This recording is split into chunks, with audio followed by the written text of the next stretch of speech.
Հարգելի նախագահող, հարգելի գործընկերներ, ճիշտ ասած ես շատ զգուշավոր եմ այս հարցի հետ կապված, 2.5% հասույթից դա ֆանտաստիկ բարձր գումար է, սա կարող է տեղիք տա այլ նպատակով այդ 2.5%-ը, ինչու բացատրեմ, շատ կազմակերպություններ կան, որոնք որ շատ մեծ գումարի հասույթ են ունենում, շրջանառություն են ունում, բայց իրենց օգուտը կազմում է 2% ընդհանուր, իրենց շահույթը։ Դրա համար, եթե ուզենան 2.5%-ը օգտագործեն, խոսքը գնում է շատ մեծ հասույթ ունեցող կազմակերպությունների, այդտեղ պետք է մենք որոշակի սահման դնենք, որովհետև շատ մեծ հասույթ ունեցող կազմակերպությունը վերցնենք, լավ կոպիտ չեմ ուզում ինչ-որ մի կազմակերպության անուն տամ, այլ ասեմ կազմակերպություն, որը որ ունի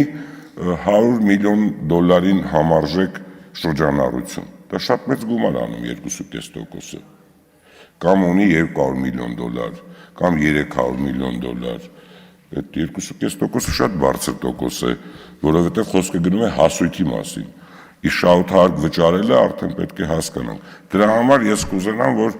սահմանափակում էլ լինի խոշոր կառույցների, որոնք հասույթ ունեն, բայց եկամուտը ցածր է, կա կազմակերպություն, որ հասույթի մեջ եկամուտը 30% է, կա կազմակերպություն, որ հասույթը շատ մեծ է, օգուտը 1-2% է, որտեղ շատ մեծ շրջանառություն ունի, օրինակ վերցնենք թանկարժեք ոսկին, մնացած այլ կազմակերպություններ,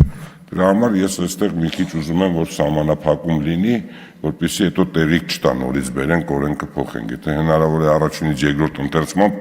որոշակի զգուշություն ցուցաբերենք, շնորհակալություն։